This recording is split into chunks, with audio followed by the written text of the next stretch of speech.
এবার জল থেকে আকাশে উঠতে পারে এমন বিদেশি উড়োজান আলট্রা লাইট সি প্লেন বানিয়ে আবারও আলোচনায় মানিকগঞ্জের তরুণ উদ্ভাবক জুলহাস, যা সামাজিক যোগাযোগ মাধ্যম ফেসবুকের কল্যাণে মাত্র ৩ দিনের ব্যবধানে দেখেছেন ৩ কোটি মানুষ। 2 লাখ টাকা খরচ করে মাত্র 5 মাসের চেষ্টায় তিনি এটি তৈরি করেছেন।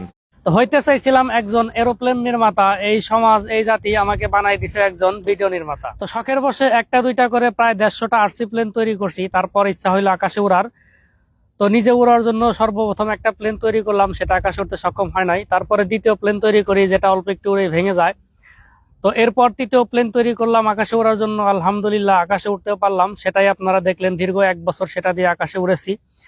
তো এই 5 বছরে অনেক অভিজ্ঞতা হয়েছে, অনেক কিছু দেখেছি, অনেক পরিবেশের মধ্যে ছিলাম। তো সর্বশেষ একটা কথা যেটা না বললেই নয়, সেটা হইতেছে যে আসলে বাংলাদেশে অনেক উদ্ভাবকই জন্ম নেয় কিন্তু বড় হইতে পারে না। কারণ একটা উদ্ভাবক বড় হইতে গেলে বাংলাদেশ একটা দেশের মাটি যেই পরিমাণ উর্বরতা দরকার, বাংলাদেশের মাটি ওই পরিমাণে উর্বরতা নাই। তো সেজন্য বাংলাদেশে কোনো উদ্ভাবক জন্ম নিলেও বড় হইতে পারে না। তো আমি ইচ্ছা ছিল একজন এরোপ্লেন ক্রিয়েটর হব, কিন্তু এই সমাজ এই জাতি আমাকে একজন কন্টেন্ট ক্রিয়েটর বানাই দিছে। যেমন এই কন্টেন্টের মাধ্যমে আপনারা কথাগুলো শুনতেছেন। তো এখন কন্টেন্ট তৈরি করেই আমার জীবিকা চলে, আর গবেষণা সেটা এখন কন্টেন্ট ক্রিয়েশনের রূপ নিছে। তো যাই হোক, এই প্রতিকূল পরিবেশে নিজেকে মানিয়ে নিয়ে আল্লাহর রহমতে সামনে আগাইতে চাই। সবাই দোয়া করবেন, আর আশা করি ভবিষ্যতে ভালো কিছু করতে পারবো, যেটা দেশের বা দশের কাজে লাগবে।